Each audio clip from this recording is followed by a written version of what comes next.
Episode 589, Trading Justice Podcast. I'm here with my brother, Matt. This is going to be a fun show.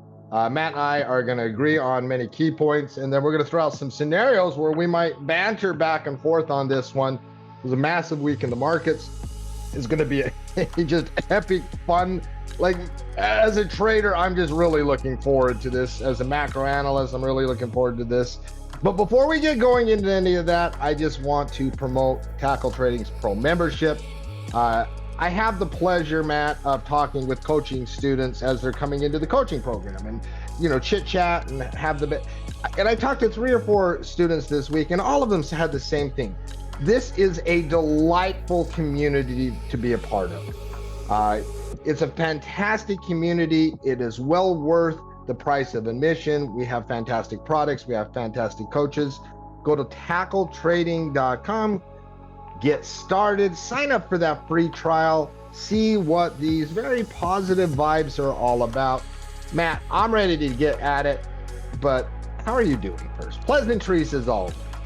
Doing good. Excited to be here to record another podcast here, Chucky. And I just think this is one of those weeks that is just you need to stick your butt in that seat and pay attention to the marketplace, because it is a week of weeks, and we get this week about once every quarter where there's just a tremendous amount of information coming into the market. And so what I want to do in this podcast is make sure our community and the listeners of the Trading Justice podcast are fully apprised of not only the week that was, it was a big week last week, but the week that's coming at us as well, so that, we're navigating like the pros we are.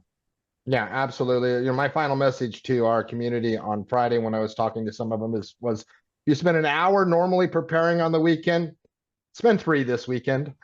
Because there's a lot coming at us. Three is read the traders report, read the newsletter, watch all the videos, watch the podcast, and then you're prepared. Listen, because I understand, Matt, and you understand, it's the summer. Individuals, they tend to get a little more lax during the summer, right? Like they just get this summer. We all do. It just is. But this is one of those weeks that you need to prepare. Matt, let's get at it. We're going to talk about it. But before we get talking about anything, you said something to me over the last 24 hours that resonated to me, and it was from a technical perspective. And we will talk about the dollar and the fact that it was, how did I phrase it? In a drunken stupor this week at Margaritaville, taking the summer off. The headline was the dollar hung out with in Margaritaville with Jimmy Buffett this weekend. It got drunk all week and took the week off. We'll talk about the ramifications of that here in a second. But Matt, you said something to me that really resonated. Like, out of all of the other things that we might talk about on this podcast, we'll talk about several scenarios in different areas of the market, from a thematic, from a fundamental perspective. The basic, most simple thing heading into this week is if short-term support levels hold, this pullback's over. Right now, that's an if, A, then B, but we're sitting on support levels of one form or another in about every area of the market. Mm-hmm. Just talk about what you said to me. The simplicity, it really resonated with me. Well, you and I were debating last night the week that's coming at us, and what areas of the market were more sensitive, what areas of the market we needed to focus on. What were the you and I one of the things that you and I love to do when we're offline is basically talk about the different scenarios that could play out. Some of them more likely than others, some of them absolutely fundamentally crazy, but we like to throw it against the wall to see what sticks. We like to throw the crap against the wall and see what sticks. And so we were doing that last night, and we were talking about all the different scenarios that could happen, because you got 170 different earnings reports. We'll talk about that here in a second. You got 10 AI stocks off the AI watch list, Mark, and that's one of the themes that we have seen early in earnings season. I'll talk about that as well. And so you got a big week from an earnings perspective. You got a big week from a economic perspective with a lot of economic reports this week. You also got the central bank this week.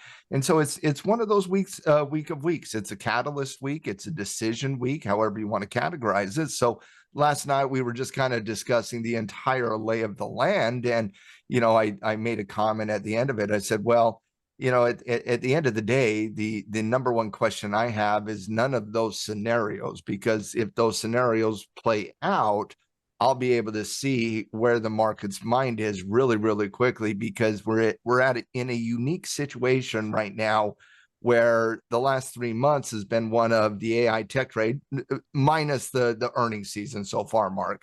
So from the last quarter to this quarter, basically it was one of the AI tech trade. It was one of the mega cap stocks. It was basically the entire divergence conversation between the SPY and the RSP, with the RSP basically going neutral quarter to quarter, and the SPY actually showing that bullish upward movement in price, reflecting the weighted index of the S&P 500, giving a lot of weight to Apple and Nvidia and those big dog stocks out there.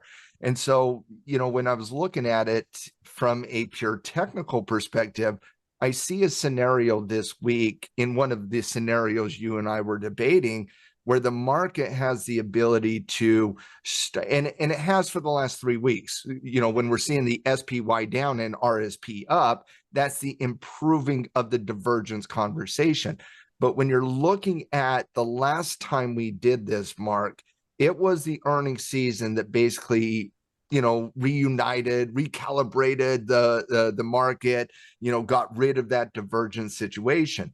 And when divergence gets better and the market starts reflecting more of a general bullish environment or a general bearish environment, where everything maybe not simultaneously goes in the exact same direction, but you have some reuniting of the price action. You don't have these massive rotations. And so when I'm looking at this week, Mark, and what I feel is the most important question to answer this week is, when you're looking at the SPY here, you're setting on the weekly 9 EMA. That is a short-term support level moving average in the market. If that holds, that is a really big step in the right direction for the bull team. You're also sitting on the 50-period moving average on the daily chart. When you go over to the NASDAQ, represented by the Qs, Mark, the NASDAQ has been where all the selling has really been. And so whereas the S&P is sitting on the 50-day, the NASDAQ's underneath the 50-day. But when you look at the weekly chart, Mark, we're sitting on the 20 weekly. And I, as the moving average geek and connoisseur, it is important to note that volatility in tech, by anybody's standards this last week, by anybody's standards, volatility, and you came down to the 20 weekly and bounced to the penny. That doesn't mean go out and buy the dip and put all of your thing, but it is something that you generally do not see if volatility is going to continue, right? It doesn't have 100% batting rate, but it is. Well, I sat up in my seat and I was like, oh, that's interesting. Yeah, and so you got the NASDAQ sitting on the 20 weekly, you got the SPY sitting on the 9 weekly. Those have daily support level connotations to it as well. But where the money has been rotating into is IWM and the Dow Jones.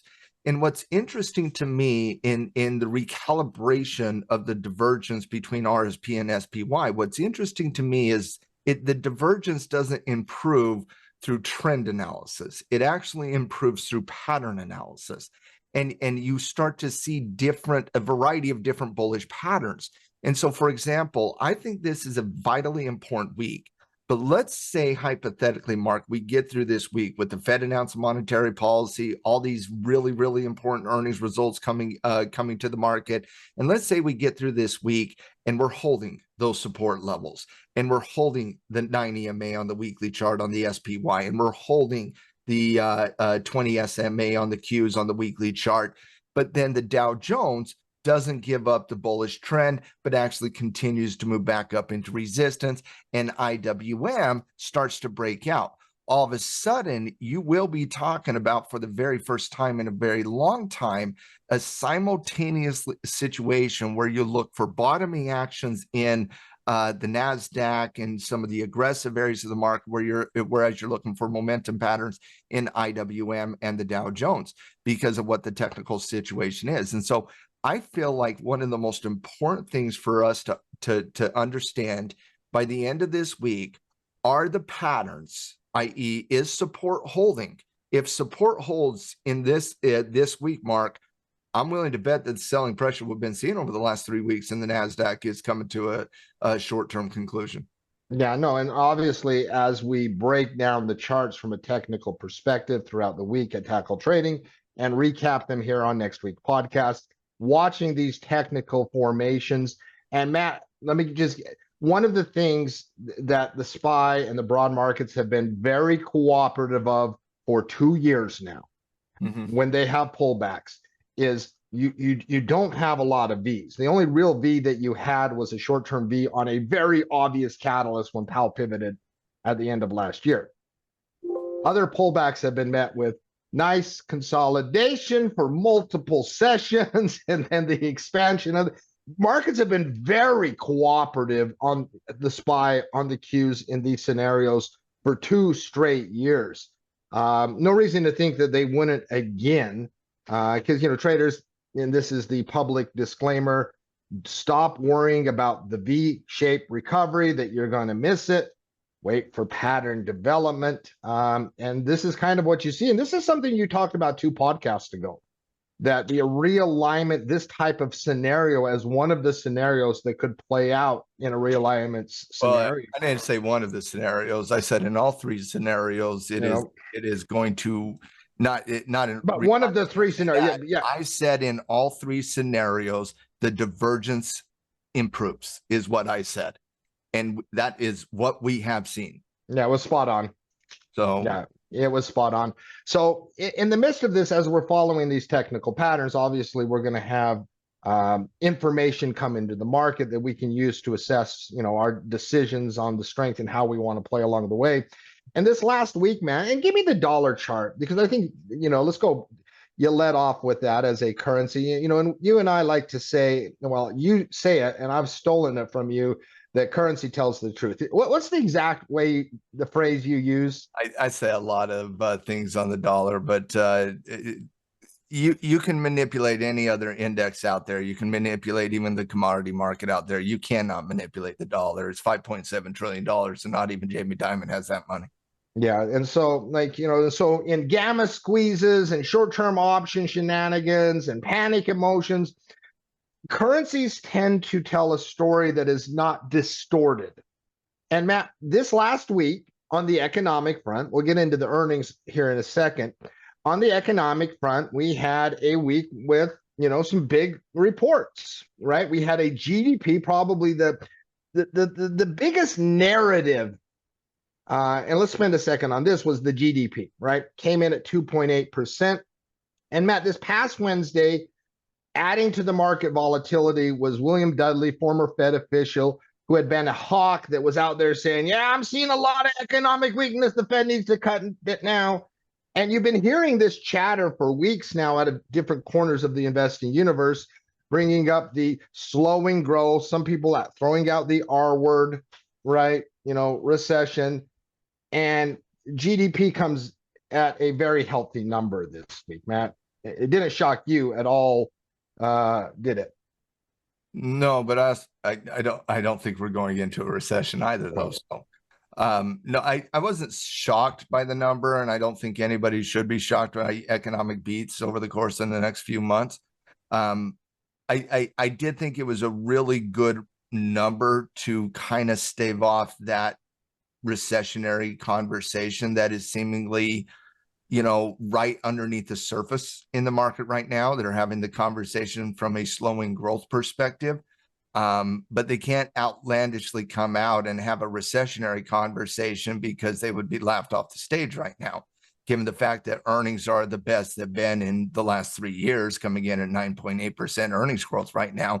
GDP came in at 2.8%. So that recessionary conversation is still there, but it's underneath the surface. And right now it's basically being utilized as a slowing growth argument. And that's rightly so. We have seen some slowing growth situations out there. We got some PMI numbers, for example, early in the week on Wednesday came in with that recessionary territory. Obviously, the services number was a really good number, but manufacturing data in general has been mixed. Service data has been a little bit better. Labor market data has been giving up a little bit of that edge. Inflationary data has offset that concern. And so I would say that one of the bigger concerns coming into this week, and obviously going into the Fed this coming week, is the concern of slowing growth and whether or not that slowing growth will ultimately trigger a recession. And if the Fed wants to get out in front of that slowing growth argument, because you have seen a lot this week that if the Fed doesn't cut this week, they're going to trigger a recession. That banter is out there a lot. But I don't listen to that banter on Fed week, because we know exactly what that banter is. It's Wall Street threatening the central bank to get what they want to get. That's what that banter is all about. But it is there. It is there. And so you did get the advanced GDP report that it's hard to argue that the Fed needs to emergency cut rates when the U.S. GDP is at 2.8%, quite frankly. And unemployment's at 4%, and PCE report is at 2.5%. That's a tough argument to be like, ooh, you got to go out there and cut right now. So I do think what it did is it really put the cut coming into September, in my estimation. I've kind of been in that September timeframe for the last month and a half or so. I was hoping it would be December. I still wouldn't personally cut in September, but it does look like all the tea leaves are pointing to a September cut. If the GDP report would have came in at 1.7% this week on a miss, I think you would have saw the probability increase for a rate cut coming into July, but it did come in at 2.8%. Manufacturing this week came in at 49.5. That is slightly underneath the very important 50 handle, giving you a little bit of concern on the manufacturing side.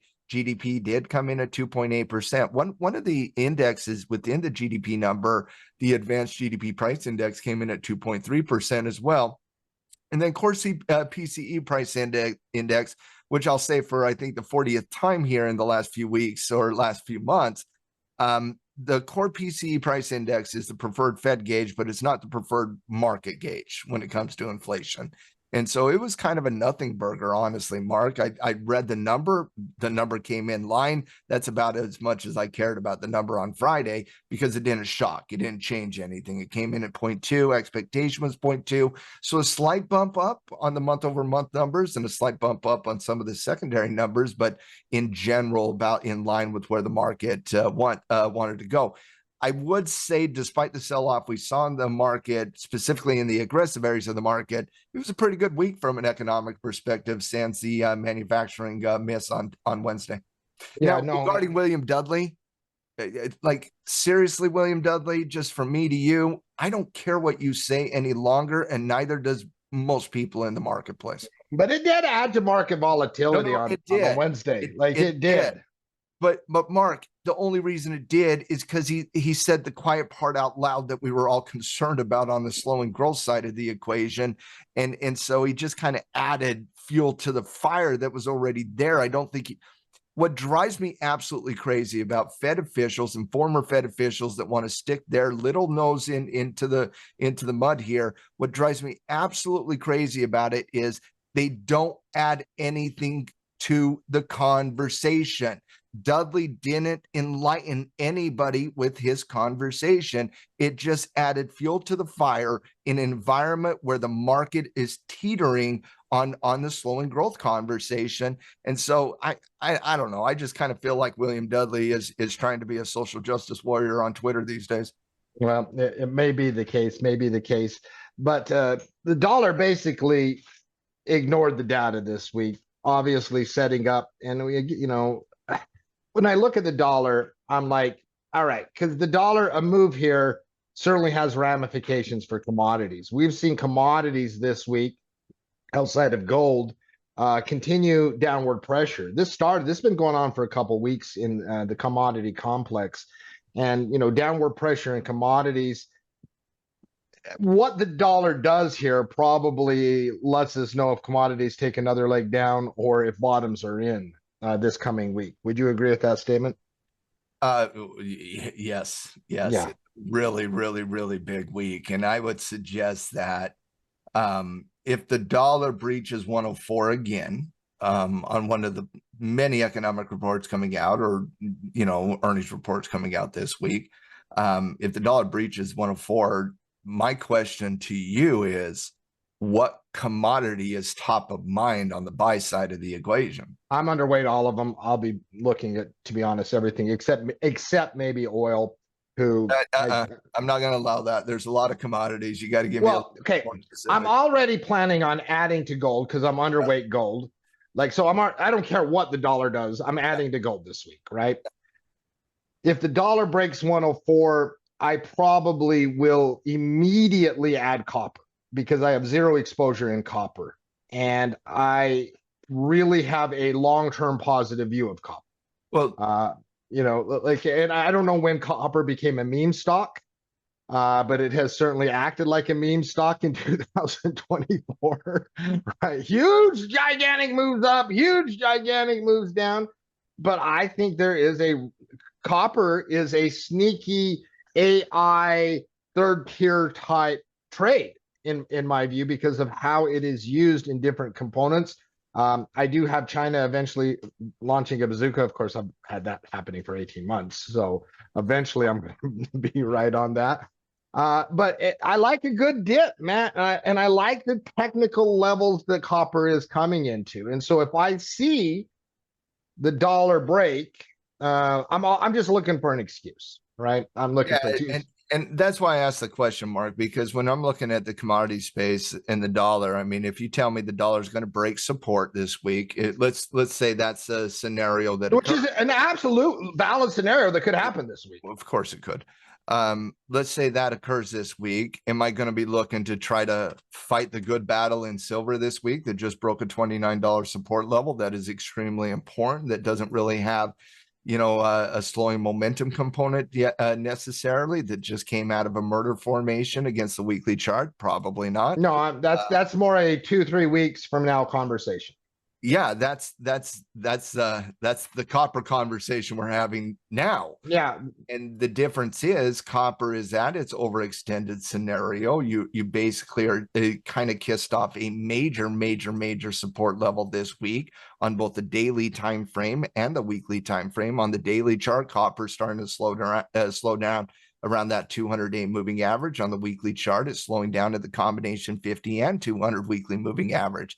It's a really important support level. Whereas, gold, Mark, gold to me is if you have a position. Yeah, I mean, that's the thing is if I was answering for someone else, right, and said, well, what should I do? I don't have any exposure to anything. I'd be like, well, add some gold. If the dollar breaks 104. If you don't have gold, add gold. But yeah, outside of that, the trader in me, looks at copper here, and I got to agree with you because of where it is at on the position on the chart. You're at a major support level, and if that dollar breaches, you could see some pretty decent upward movements in prices here. So I do think copper's top of mind as well, just given the fact that it is at a major catalyst of support. It doesn't mean I like copper more than silver historically. It just that's not what it is right now, given the fact that it is sitting at support. And if you give me a commodity sitting at support versus a commodity that just broke support, and we get the analysis on the dollar that you are talking about, that will be good enough for me to start a position. Exactly. It will be. I'll tell you something else just really quick. Give me EEM or EWZ. If the dollar breaks 104, I don't have any emerging market exposure. I will add some emerging market exposure as well because emerging markets really do not benefit from a higher dollar. Very simple. And now this is something I've had on my radar for a few weeks now, just waiting for dollar technical confirmation. And ideally on a catalyst that makes sense to me, looking in emerging markets to get a little bit of exposure as well. Nothing major, but get my toes do not in. have interest in the emerging markets. So I do understand what you're looking at. But you understand what I'm saying? Technically, a technician would not have interest in that. Cash flow trader views things a little differently. They do. A little differently. Matt, let's pop over to earnings real quick. In the midst, there's so many moving parts in this market. Now, at the very start of the podcast, we said the simplest thing, probably the most important, the simplest thing is technical support levels if they hold. But the underlying stories, and this is something you and I kind of get in both into sarcastic mode of when individual, like we don't see a big bear market forming here because of a couple different reasons. One of them, because I'll believe you, like you can have a big bear market when I see earnings stop producing good numbers, right? Like you might have pullbacks, you might have over positioning corrections, right? There's all kinds of this stuff can go on, but earnings have been pretty good, Matt. Where do we stand from a just you know what I want to know? Blending growth. What sectors are doing good? A couple. What are you seeing? Yeah, a couple things. Number one, if you ever want to get my entire analysis on the earnings front, obviously we talk about earnings every single day in the Traders Lounge for our pro members at Tackle Trading. We also put out the macro side of the equation, the best reports of the week, the worst reports of the week in the Tackle newsletter every single weekend as well. And on the macro side of the equation, Mark, the blended growth number is coming in at 9.8% right now. That's a slight up from last week's number at 9.7%. This was a week that the blended growth had an opportunity to get into that 11, 12%, but the big dogs did not come through. Google came in with basically a B minus type of report where they beat on EPS, beat on revenue, but they didn't inspire anything on the guidance side of the equation. And they also didn't beat on the YouTube revenue number as well. You also had Tesla come out, and Tesla was basically front run fairly aggressively. They came out this week and they missed on EPS pretty aggressively, and they had to give back that front running status a little bit as well. And so you really didn't see the big dogs come through this week, and the blended growth just kind of reflected that. But outside of that, you had awesome reports in aerospace and defense this week. You had great reports on the cyclical side. Healthcare had a really, really good week as well. And so on the blended growth did improve up to 9.8%. But the problem we're seeing on the blended growth is based on the veracity of the beat. The percentage beat right now is only coming in the mid fours, right around 4.5%, where the historical average is around 8.5%. And so remember a few weeks ago, Mark, when we did our earnings preview, I said there's high bar expectations going into this earnings season. The one thing that has not occurred is these companies have surpassing that high bar. In fact, they're slightly underneath that high bar right now. And so if you were going to, for example, if the market would recalibrate it like they usually do, you're probably hitting that 8.5%. I just wanted to provide a little bit of context. But B percentage at 4.5% is not going to get the job done here, because for a growth argument to be had here, you got to get into the 12, 13, 14, 15%, because to get into a growth argument, you got to grow, baby, grow. And going from 9% to 9.8% as you're, more than 40% of the way through earnings season is not going to get the job done. I say that with a lot of context for this week. This week in the market, there is a tremendous amount of reports out there. Just what I called murderer's row. You have the 1927 Yankees. You got the 1952 Yankees. It's that type of lineup this week. It is fast and furious, and it is every single day that you have catalyst type names coming out in the market. When you're looking at the most important names this week in the market from an earnings perspective, there are major catalyst stocks that are going to be reporting this week. And so when you are looking at the S&P 500, there is 137 total companies. Excuse me, that was this week. There is 170 total companies that is reporting earnings this week, and they are led off by two of the biggest dogs out there in Apple and Amazon. But not too far behind in importance is Amazon and Meta as well. And so you got 4 of the 7 Mag 7 components reporting. All 4 of those names are AI watch list type names. Apple just released their own Apple Intelligence. Microsoft is obviously one of the birther companies when it comes into the AI. Amazon with Anthropic and what they're doing on the cloud-based system. Meta's obviously got all their greedy little fingerprints all over the AI. And one of the biggest concerns on the earnings front so far is the two themes that have really kind of transpired throughout earnings season. One is slowing growth on the AI front. Okay. That was a concern coming into earnings season, and that concern was lit on fire when ASML 2 weeks ago dropped their forward-looking guidance. When that occurred, we started seeing all this massive selling in the aggressive areas of the market. There has yet to be a catalyst to come out to wipe off the bad taste and bad smell of that ASML dropping guidance. Taiwan Semiconductor had a good report, but it was not good enough to wipe away the problem with ASML. Then you had Google come out, not good enough. You had ServiceNow come out, not good enough. It was a good enough report, but it's not a big enough name to offset what happened with ASML 2 weeks ago. This is a week where you can get that, Mark.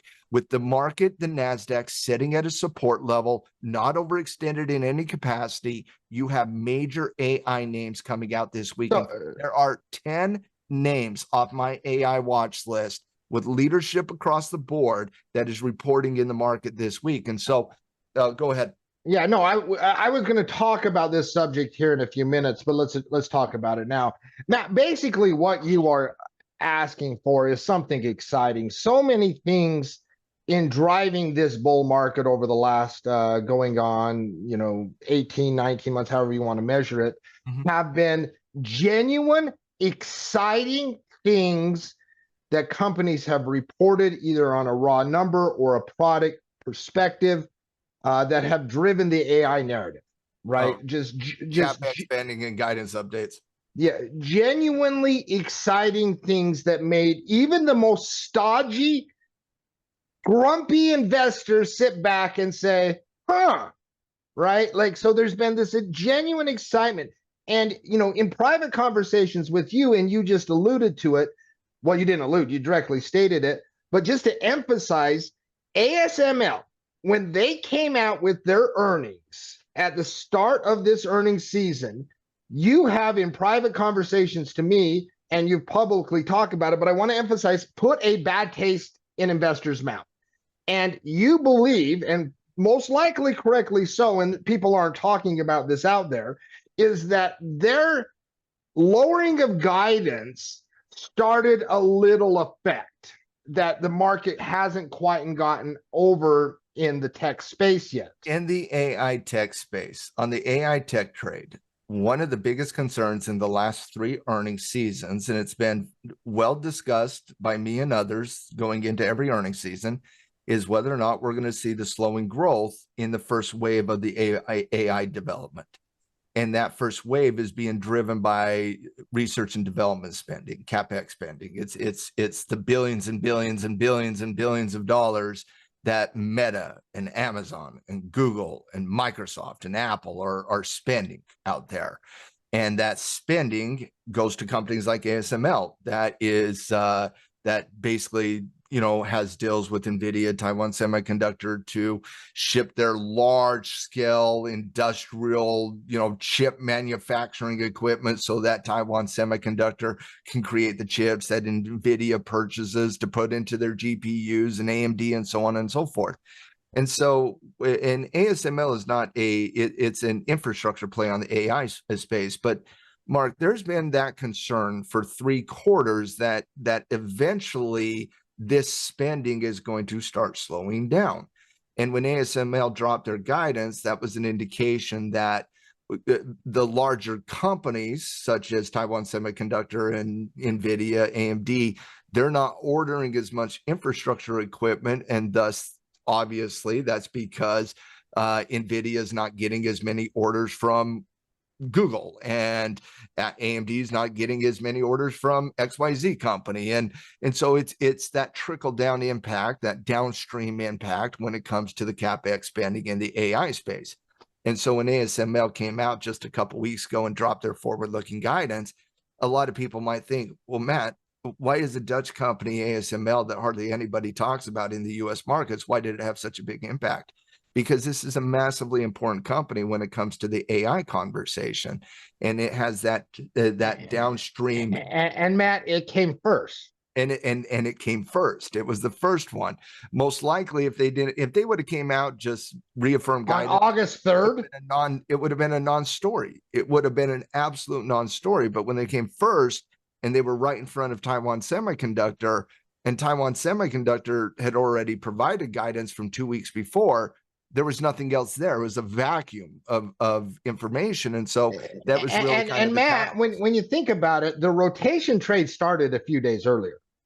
The rotation trade started on the inflationary CPI number a few days earlier. And selling occurred here on ASML, and it was about 3 days in front. And so I think, when you look at this, the rotation, they were always already looking for an excuse to sell tech, right? You had seen weird price movement in tech as the rotational trade in its early days. Late stage trend in tech going into earnings season. We talked, and I even talked about this in our community this week. I was like, are we surprised by this? And we're not surprised by this. This was the conversations we were having. But you're right. The rotation trade was happening about 2 to 3 days in front of ASML. That's what kind of the timing of it.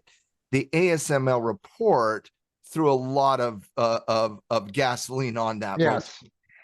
And we have not, my point is this. We have not seen any catalyst since ASML. And this is the highlight bells go off point. Yes. We have not seen a catalyst since ASML to change that conversation in any capacity. And this week, once again, is chock full of and so let's get to this coming week. And so we got, you stated 10 like AI watch list type companies. That's a lot, especially when you take the combined market cap of these companies. And Matt, so basically what we would like to see, if you are like trying to be one of those individuals, is like, I want a technical support level to form here, but I also want something juicy, is something coming out of one or more of these companies that reignites the passion, some story, some news tidbits, some guidance. Yeah, like, for example, let's say ARM comes out this week, and give me some examples of what that might look like. There's so many different companies this week that have the ability to spark something, and again, you're setting a support. Massive support levels typically get a little bit more of the buy love than the sell love, but we'll have to see what the actual catalysts say. When you're looking at just the AI space this week, Apple, Microsoft, Amazon, Meta, AMD, Qualcomm, ARM, Intel, Stryker, Arista Networks, Team, Monster, MicroStrategy, CDW, Cloudflare, Symbolic, and Twilio, those all report. Now, most of these companies are not catalyst type names. Like when, for example, MicroStrategy reports, they're going to be very important and they're going to have a lot of price movement, but that's an individual story. I'm not going to take anything from MicroStrategy and apply it to Microsoft. Does that make sense, Mark? It does. But when you see, say, Apple comes out, Mark, and again, I'm not sure an AI upgrades iPhone super cycle is going to be reflected in their guidance, but there's damn well some expectations of it. And so when you're expecting a super cycle from an iPhone perspective, and this is the first phone that's going to come out with AI literally in the design of the phone, you're going to expect a lot of people around this world to upgrade into that new tech. And I expect that to be reflected in Apple's guidance. Others do as well, which means there is a general assumption of Apple providing something, a decent guidance update here. Now, there's obviously concern on the iPhone, specifically with China. That's why the super cycle is so important for Apple. And so Apple, to me, is more important than Microsoft this week. It's more important than Amazon. It's more important than Meta, given the context of Apple Intelligence that was just announced. And Matt, could you argue that ARM and AMD are more important than Meta, Amazon, Microsoft as well? On the AI side of the equation this week, this is how I would rank them. I would rank them Apple 1. I think Apple is by far the most important report this week, quite frankly. Microsoft don't get me wrong, we'll parse data out of Microsoft, and they're such an important company, but they're not as sexy in terms of the volatility and build out as Apple is. They're a little bit further into that conversation. Amazon's obviously going to be important for discretionary and a lot of things we're looking at on the discretionary side. Meta's already boring me. Honestly, they're going to have a good report. Meta usually does have a good report. But the combination of the semiconductors this week is what I would say is the second most important report. So I would say Apple 1, and then I would say the combination of AMD and ARM and Qualcomm 2. Those three. Intel would be a distance on those because they're not as important in this specific phase and build out of the AI space. They actually have to do more than $4 of AI oriented business before they become important. Well, the thing about ARM is they just announced the release of their first chip slated to release next year. So let's see what they have to say about the development of that and whether or not we're seeing any orders coming in. Qualcomm just had a split, so I'm going to be obviously interested in seeing how Qualcomm handles the earnings post split. AMD is the second most important semiconductor company in the market today. Sans NVIDIA, and they're releasing their latest chip as well, coming out next year as well. So yeah, I'll be honest, I could care less about Amazon, Microsoft, and Meta unless something glaringly pops up that everybody starts talking about.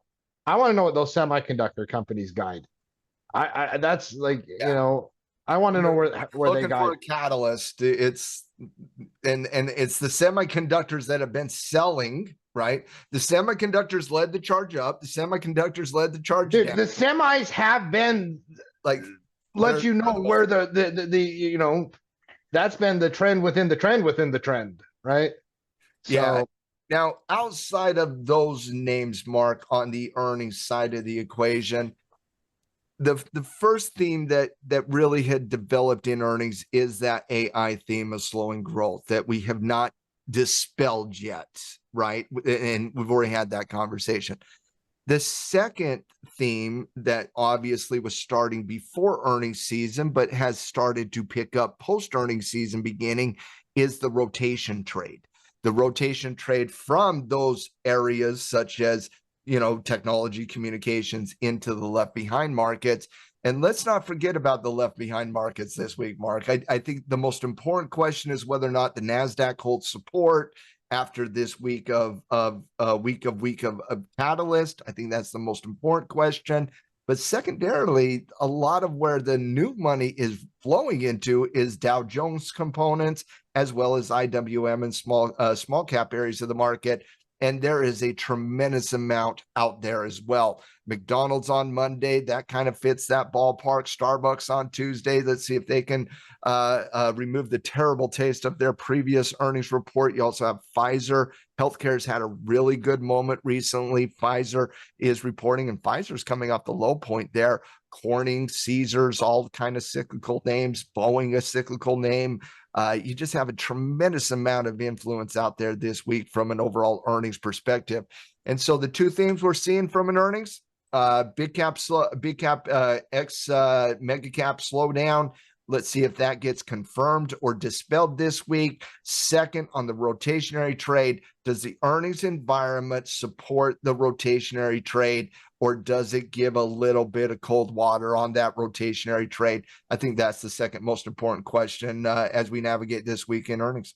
Yeah, and I think and let's get to the calendar. Let's talk about the economic events that are coming up this week. Because while it is a murderer's roll on the earnings front, and certainly I think if you were to summarize everything we just talked about, looking for a catalyst to spark out of one of those AI-oriented names, along with technicals, support levels. These are kind of some of the simple, and simple tends to be important themes. But we you don't get a reprieve on the. You don't get a reprieve when we start looking at what's coming up, because we got a Fed meet, and you and I will talk about how we see unemployment, because it's also unemployment week. But right there in the center, Matt, of everything else that we've talked about, key technical battles, massive AI catalyst potential, we have a pivotal Fed meeting this week, right? Week of weeks is whatever you want to label this week. This is the busiest week of the summer, right? Like this whole summer, this is going to be your biggest week, and the Fed meets. Now, Matt, last week I said that if the market tanks, I think the Fed cuts in July. I maintain that. And we'll talk about a couple scenarios here in a second. That if you just bloodbath on Monday and Tuesday, now I don't think that's going to happen. But if you did, I think the Fed cuts. I do. We'll talk about that scenario in a second. But Matt, you have market expectations on Wednesday that nothing's going to happen as far as actual decisions. There's only about a 5% chance in the rates market that you will get a cut this meeting, but you have a massive percentage in September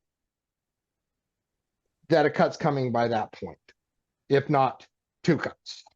Right? Like,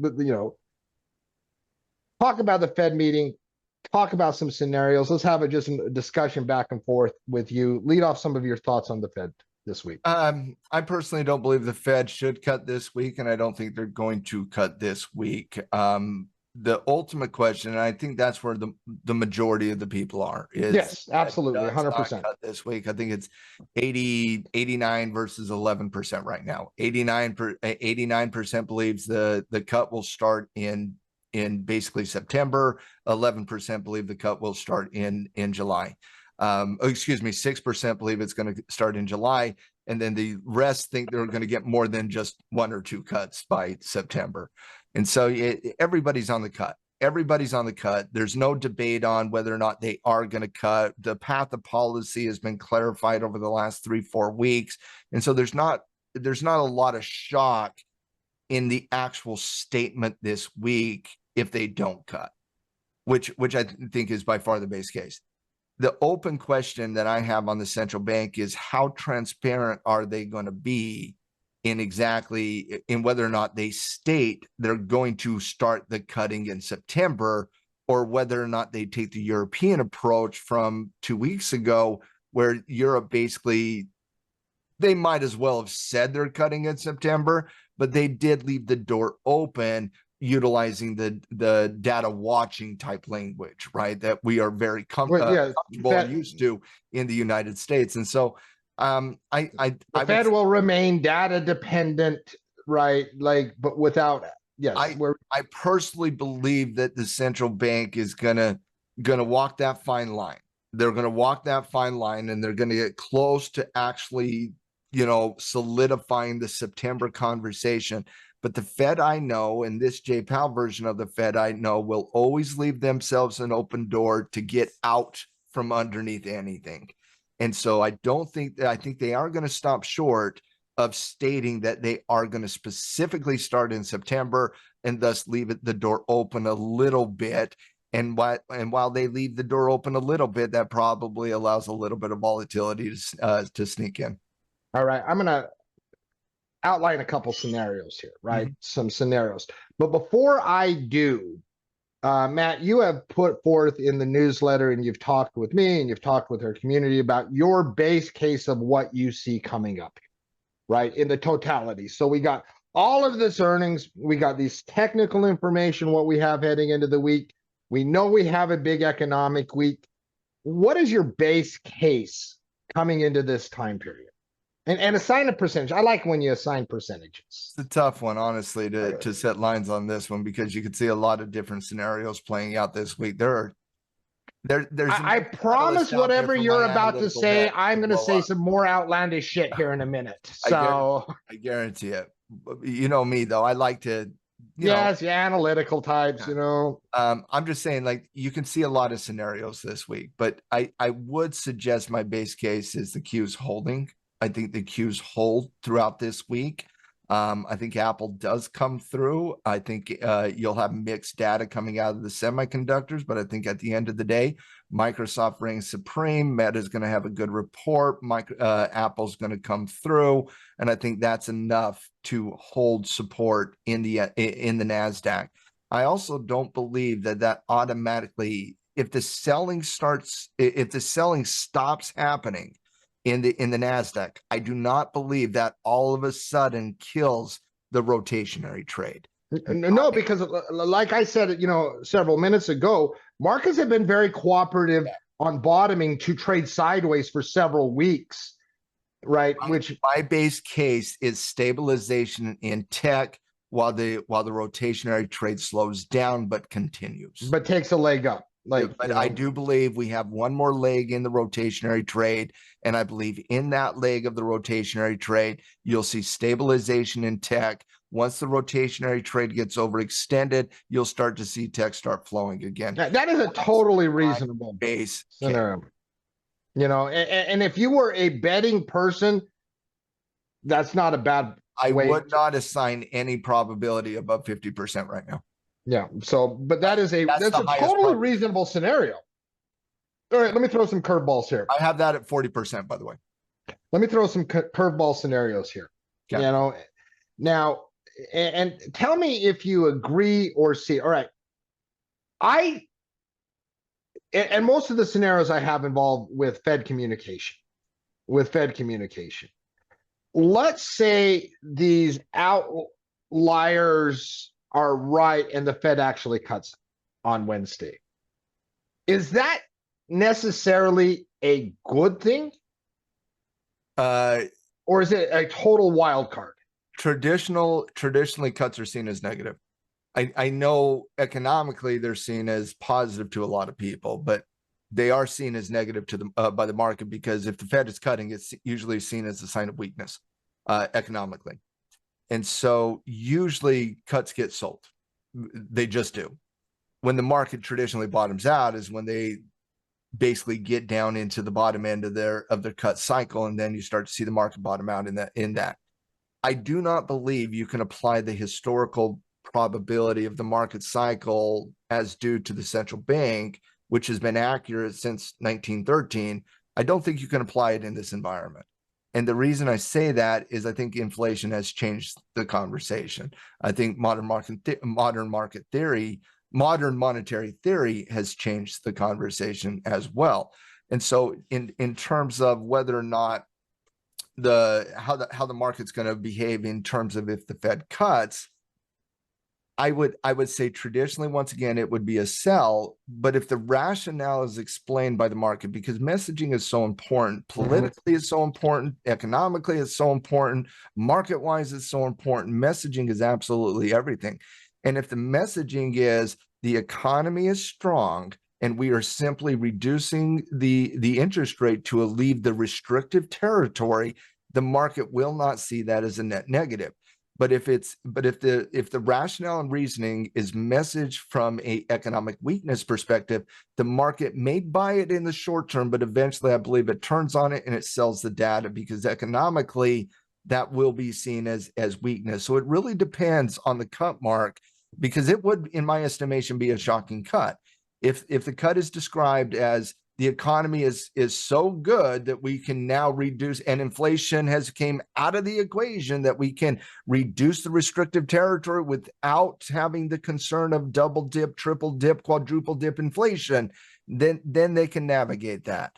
But if they're cutting due to economic weakness, I do not think that is a positive step in the right direction for the U.S. economy. So a wild card depending on the messaging, and it's a total wild card. I don't think you can determine unless you know. So I mean, everybody should become a technician. Not that you shouldn't have a especially with all the market sitting at some degree of support. Yeah, if the market, if you get a surprise cut, everyone becomes a technician, because you're going to have to see what the collective. I would say in general, a cut would support the rotation trade, though. So all right, let's say. What I think most people expect happen is that the Fed comes out and communicates in a clear, concise, maybe not, we're cutting into September, right? We're cutting in concise. That is so cute. Well, listen, I'm laying out scenarios, bro. Again, we got to look at all of them. Let's say a clear and concise that we feel it's appropriate that the cutting cycle starts soon, maybe early, but the message is clear. right? That's like saying the government's going to be effective and efficient. You know, listen, I am laying out scenarios. I'm sorry. So a clear and concise Jay Powell delivers the message. Cuts are coming. Now, he might not use those exact words, but winter is coming. Cuts are coming. How do you see base case? I see your base case playing out in that scenario. Where they come through chalk? Yeah, no chalk. Cut? No cut? No cut in July, but a clear cuts are coming. No cut in July, but a clear path to start in September. Tech bottoms out, takes a little bit of time to stabilize, but it does bottom out, but it does take time to stabilize that type of volatility. That has to be supportive of IWM and Dow Jones. Yeah, it has to be. Like, it would be supportive of the rotationary trade. Yeah, I think your base case plays out textbook in that scenario. Assuming there are not surprises. That is my base case, because I think that's kind of the base case for the central. And you agree with what I'm about to say, I believe, is that the Fed matters less for big cap tech this week than everything else. Oh, absolutely. Like I almost have it inconsequential to big cap tech. Yeah, Apple, Microsoft, Amazon, Meta, they do not care if the central bank is going to reduce the restrictive territory. It's irrelevant. Their moats are larger. These are nation states in and of themselves. Yeah. They do not care. What they do care about is CapEx spending coming out of the AI names. Yeah, like about is Apple's super cycle. So really, the Fed trade is about the rotation trade. The rotationary trade. The Fed meeting this week's about the rotation trade, and then of course the dollar, commodities, bonds, and right. Yeah, but the Fed this week is 100% laser focused on the rotationary trade. Yes. All right. Scenario number 3, final scenario. Okay. The Fed is not clear. Jay Powell hems and haws, does not make a stand, says as many things on why maybe not cut, basically doesn't deliver both sides of his mouth, doesn't give anything truthful, and everybody's line. Okay. Yeah. We've seen this Jay Powell before. So this is once again, we have seen that Jay Powell. I see small caps getting blown up in that scenario. I talked to you. Front running on a ride. Look at Tesla. Yeah, like I see, because, and I think this is a very, and I talked to you last night when we were talking about Olympics and politics and the market and everything, but I see the interest rate sensitive areas. So that doesn't necessarily mean the Dow gets blown up. That doesn't mean XLF or industrials or big cap. Right. But interest rate sensitive areas, real estate, utilities, small caps, ARC, biotech, right? Interest rate sensitive things. When the inflationary data came out 2+ weeks ago, right, on the CPI report, that sparked the rotation trade. And it didn't just spark small caps. Biotech has had an incredible last couple of weeks. Yeah. Interest rate sensitive, small caps are great weeks. The rotations happen broadly in other areas. You saw ARC do very, very well. You saw, XLRE, freaking rock star lately, right? And so real estate's been the best performing sector over the last 2 weeks. So these areas that obviously were triggered on the inflationary data with interest rates are coming, these areas get blown up if the message is not delivered. Now, that doesn't mean Dow, XLF, XLI, right? Big cap techs, I think those trade on an earnings story. They actually might be winners in that scenario as rotation continues, but it's more concentrated in big caps. In that scenario where they are wishy-washy on the path of policy, Mark, interest rate sensitive areas give up the gains that they have gotten. Front running will be felt terribly bad, and if Apple comes through, a couple other big dogs come through, you're not going to talk a stabilization in tech. You're going to talk in V-shaped recovery. You're going to talk, and this is the scenario, because I was going to say that, because tech, all they need is, if that scenario, you want to know the best scenario for tech this week as far as rapid price? Only for tech? Only for tech. That wishy-washy Fed along with some kind of catalyst in earnings. A combination wishy-washy Fed, positive catalyst on earnings. that scenario literally could send S&P 500 to all-time highs and blow up other areas of the market, 100%. ironically. You know, So, the way I see it, I see it very simple, Mark. 3 scenarios, right? yep, 3 scenarios. Go through them again very quickly. They cut in July. Yeah. They clearly communicate the path of policy, For September. or they they basically, yeah, you know. In 2 of the 3 scenarios, that is supportive of the rotationary trade. Scenario Yes. 1, scenario 2 is supportive of the rotationary trade. In scenario 3, you have an inverted reward to risk ratio on the rotationary trade, which means you got some concern this week. You got a probability on 2 of the 3, and that is the most likely scenario. We most likely will not see the wishy-washy J Powell. So I'll give it a 10% probability that they cut. I don't think that's going to happen. I'll give them a 10% probability to cut. I think there's probably a 70% probability that they do not cut. And they basically, however J Powell wants to have the conversation, but the market interprets that conversation as we are going to get a cut in September. And all of a sudden the probability is 100% regardless of what he says. That's supportive of the rotationary trade. But if we walk away from Wednesday saying, I don't know. If we walk away from saying that on the path of policy, I would say that benefits tech and the large moats out of tech. And I would think that would basically, you know, kind of like anytime anything gets front run, Mark, you look at Tesla just this week, got front run over the course of the last month.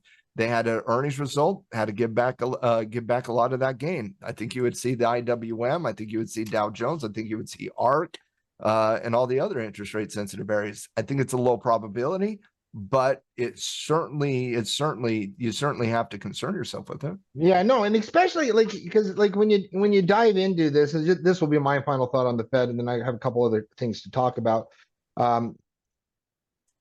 Because Jay Powell fancies himself as a consensus builder. When you see him on panels and in discussions, and he fancies himself as a consensus builder. And to be fair, as chairman of the Fed, you better be a consensus builder, right?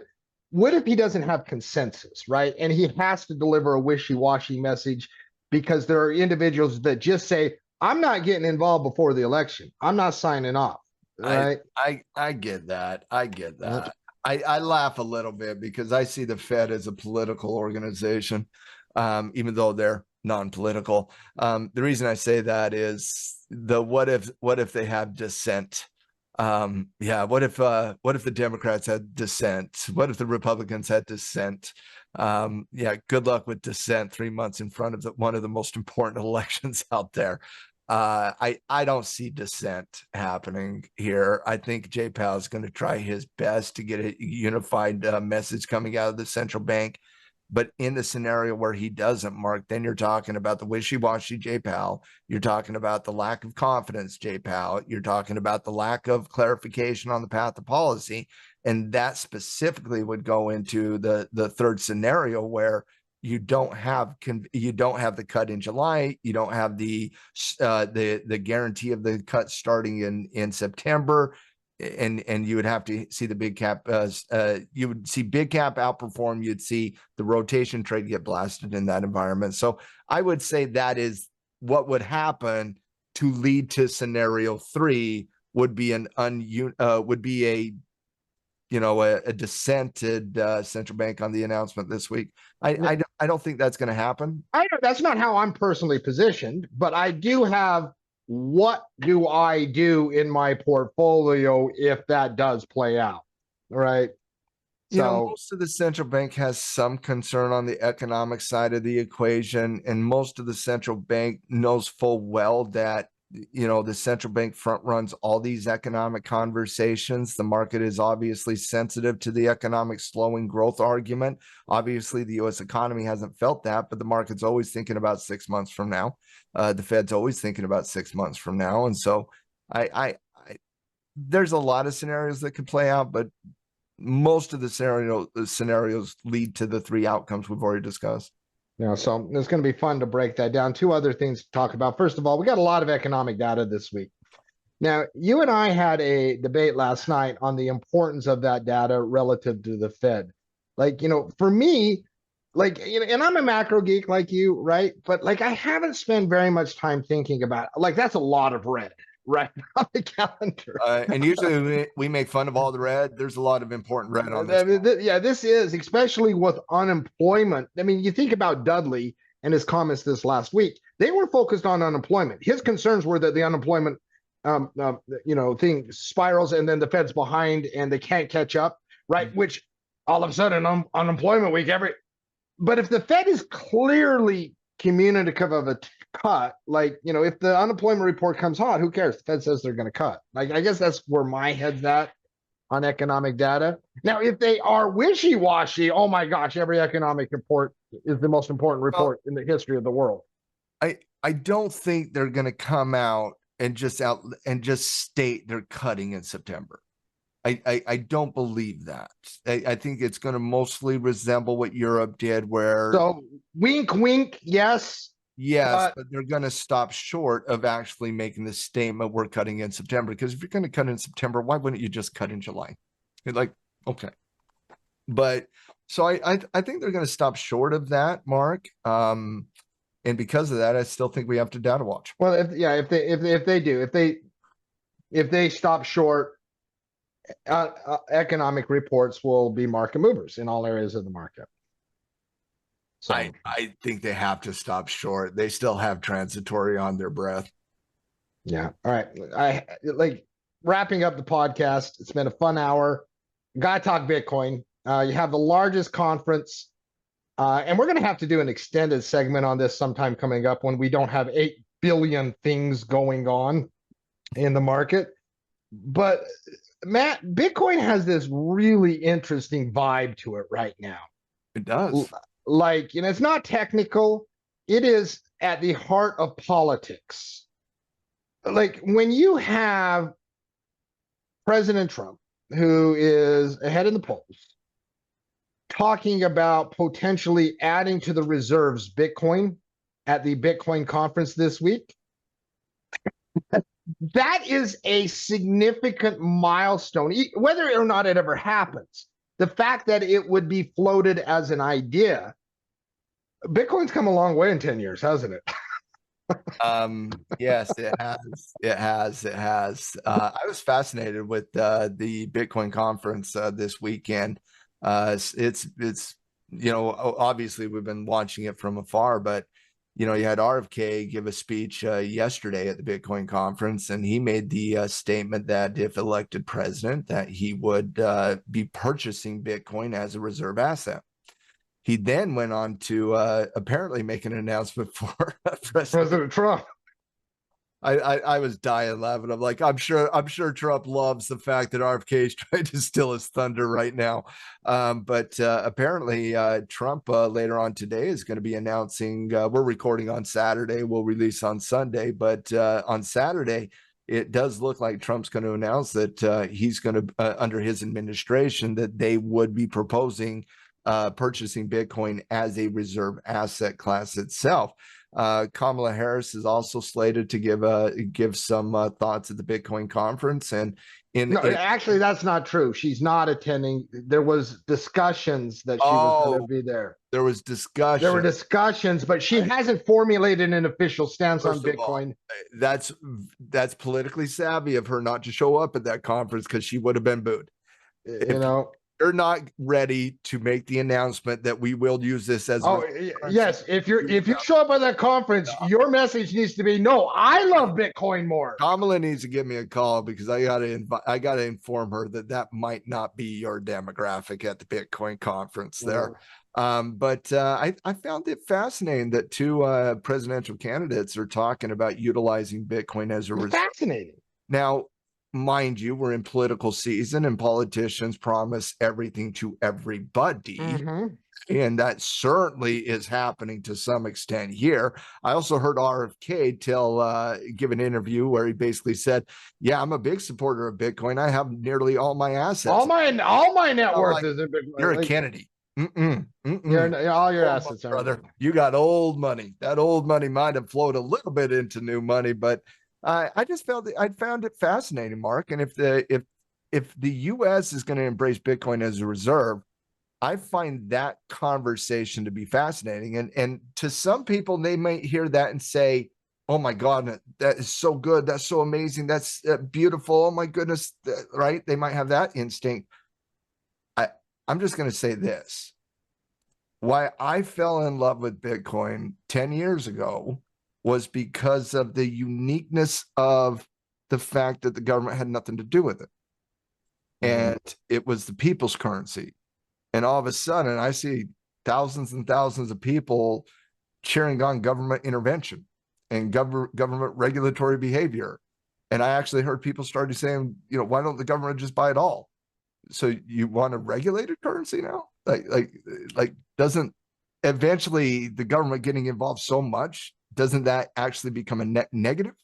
Like, don't get me wrong, I understand the demand equation here. It's massive if governments around the world are going to start getting involved. But I just have to ask the question, as a guy who's pro Bitcoin, right? Not as much a pro gold, but I am pro Bitcoin. Like, do we really want the governments to be the number one players in this industry? Like, is that something we really, really, really want? Or does that kind of kill the entire purpose of what Bitcoin was in the very, very first place? I think it's satisfactory to have a government that's not hostile towards crypto, which is, I think, what we're heading, no matter who wins. But yeah, no, and this is one of the things I want to have this conversation more in length, because I think there's some interesting rabbit holes. It's a very deep conversation. Obviously, I'm trying to go a little bit deeper than the surface level of what the conference was, because it does fascinate me to see the government becoming so open about their willingness to embrace Bitcoin. And it's my philosophy that if the governments fully embrace Bitcoin, it will kill Bitcoin. Hey, Gary Gensler, I don't know what happens, but you need to be looking for another job. Gensler's terrible. Gensler, you are not surviving whoever wins this. Okay. In a perfect world, would you want the United States government to be a substantial buyer of crypto and thus have the ability and power to regulate the crypto industry in a far more aggressive way than they are currently doing? Or would you rather have the government be hands off to the crypto industry and allow it to be utilized as a freely floated currency? The latter. I just don't want a government that's hostile and trying to limit a free market in the space. Right. Like, yeah, of course, I'm right there with you. Don't get me wrong. I took it as a positive. I did take it as a positive, and I will take it as a positive. But when I start hearing we are going to purchase Bitcoin and utilize it as a reserve currency, you know what I think would be cool? That's a heck of a lot different than not being hostile. You know what I think would be cool is if the U.S. government bought a Bitcoin symbolically. Yeah, before we buy 100 billion, maybe buy one. Buy a Bitcoin symbolically, like we own a Bitcoin. Like, I think that would be a wonderful gesture that would not involve I don't know, a rabbit holes. But we're gonna go through this conversation in depth. Like, for example, could the United States government? First of all, Matt told me at the start of the podcast, keep us on track. I know. I'm just saying. I've been Last question. Could the United States government have the capital necessary to corner the Bitcoin market? And thus, could they also have the ability to create whatever regulations they wanted around the Bitcoin market if you wanted to utilize the crypto? Yeah, of course. They print a press. All right, then let's all I'm suggesting is let's hesitate getting so cheerful that the government is willing to be involved, regardless of whether it's our team that is the one doing the talking. Does that make sense? Yeah, just buy a Bitcoin, U.S. government. Show that you're just... I don't know. My libertarianism is coming through there a little bit. Anyways. All right, let's wrap up. It's been a information-filled podcast. Hopefully you've enjoyed the conversations. Busy week for our pro members. We will be there on the trading lounge all throughout the week, breaking it down, and throughout our programming throughout. But Matt, send us out. Yeah, it's been just a really good conversation here, Chuck. Yeah, I thoroughly enjoyed the topic and the conversation here for Trading Justice 589. It was the decision point. That's because it is a decision week. It's full of catalysts. We call it Fed earnings and economic catalysts. There is just a tremendous amount of information that's going to be coming through the market all week long. And for our pro members of Tackle Trading, we're going to be discussing that information every single day in the Traders Lounge. If you are not a pro member of Tackle Trading and you want to be a pro member, test out everything we do from the application side of the equation, whether it's the Tackle Trading newsletter, Traders Report, coaches shows, traders lounges, or from the educational side of the equation, all of our 101s, our premium systems, our Tackle 25 system coaching. We believe in education plus application is the key to success in the financial world. And we just like doing it together as a community.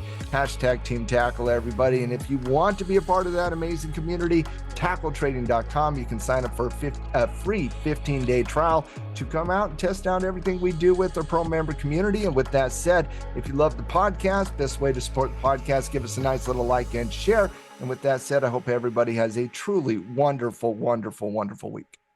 Take care, everyone.